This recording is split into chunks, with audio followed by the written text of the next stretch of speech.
Am I the a-hole for taking over a family therapy session with my rant? I'm 16 years old, currently in family therapy with my dad, his wife, my sister who's 14, and my step-siblings who are 10, 9 and 7. This blended family thing is pretty new still, with my dad being remarried for 2 years. My mum died, so I only have one home. And I'll be honest, I was never excited or really into the whole blended family thing. But I know that's not my decision. All 3 of my step-siblings have food allergies, and 2 of them have bad ones. So the way we eat changed a lot. This included places we eat at that were a part of traditions. For most of my life, we'd eat at this local noodle bar in town for the end of the school year and whenever we had a school thing like a play, graduation, or report card. And we're not allowed to go there anymore because of the allergies. Even just with Dad, it's a no-go. We can't bring ice cream into the house anymore because my step-siblings can't eat it. Only my dad and his wife can prepare food, so no more making a sandwich for myself either. Birthdays have changed. My sister and I can no longer eat at our preferred restaurant of choice because of my step-siblings, and we can't bring my favorite dish into the house either. So now, it's a place that my step-siblings love and is acceptable for their allergies.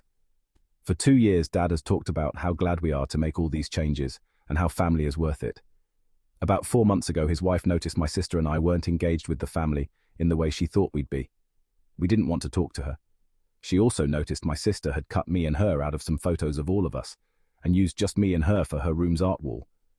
So she and Dad decided we needed some family therapy. Since we started about 2 months ago officially, there has been a lot of, what's the problem? Why are we here? Explain the problem. And my dad has also talked about all the good from a blended family and changes were mentioned, and he talks about how happy we all are to make them. Well, last week I got so sick of it, and the therapist asked me if I was truly okay with them, and I went off. I said no, I'm not, that I hate the changes, that it's unfair, that I never said I wanted my step-siblings to celebrate my birthday more than I wanted my favorite foods, that these things were decided for me. I said I never would have made that decision because celebrating with them isn't important to me. I'd rather have a good time with the people I love and enjoy food that I love instead, and that I hate not being able to make a sandwich or buy snacks after school. I basically went off for the whole session between a rant and answering questions the therapist put to me. My dad is so mad at me for doing it, and his wife was really upset because her kids heard it. But she was also upset because she accepted on some level I didn't want this ever. She's also kind of mad that I took up a whole session with my rant. Am I the a-hole for not paying my wife's tuition when she's blown thousands on clothes? My wife enrolled in an online college degree program and hasn't paid her tuition. She's a stay-at-home mum and drives Uber a few nights a week to make extra cash. Before we had kids, she was working part-time and we split bills 50-50. I told her I'd pay for food and housing after the kids came. In the years since then, I've asked her to help out with costs because we are house poor and money keeps getting tighter. She spends most of what she makes on clothes and accessories and calls it her fun money. I asked her to save up to pay the tuition, which is under $1,000. In the last week, she has spent $400 on her credit card on dresses and wants me to pay her tuition. I create budgets every so often, but she never uses the tools and apps we have for them. I told her she should drop out this semester and save up until the next round of classes starts up. She's been excited to start learning in classes again and started to tear up. I then said she could make a list of things she is willing to sacrifice to pay for the tuition, like her brand new iPhone or her new purses, and if she sold them and got second-hand items to replace them, she could pay the tuition with her own funds. She left the room at this and hasn't spoken since.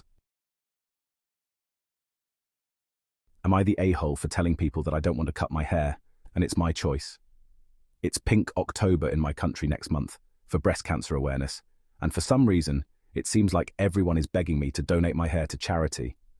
I've long, thin, wavy, voluminous hair, and that's the only thing I'm vain about. No makeup, fancy clothes, nothing. First, it was my therapist. As I have previously stated, I had already trimmed my hair last month, and I barely wanted it to be honest. I said I didn't have the courage many times, but she kept saying that it was only 10 centimeters. She said that as the coordinator of the clinic herself, she was going to bring a hairdresser, or she'd go with me to a salon. Then at school, the social pressure from teachers, staff, classmates, everyone. Next week, a hairdresser is coming to the school. I'm ugly and insecure, and the only thing I get compliments for is my hair. I'm not going to cut it despite the noble cause. I can help them in other ways. They're begging me and saying that I am obligated to donate since it's not that much, but I don't want to. That I should donate in the name of everyone since it is so long. I have a teacher that keeps repeating the same thing again and again because the project was her idea. I'm taking longer and different routes to not see her. Am I the a-hole if I skip school that day?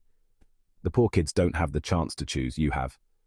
I've met countless people who had or have cancer, and only one of them cared about their hair. To be honest, I just want to hide in a basement and come back on November 1st.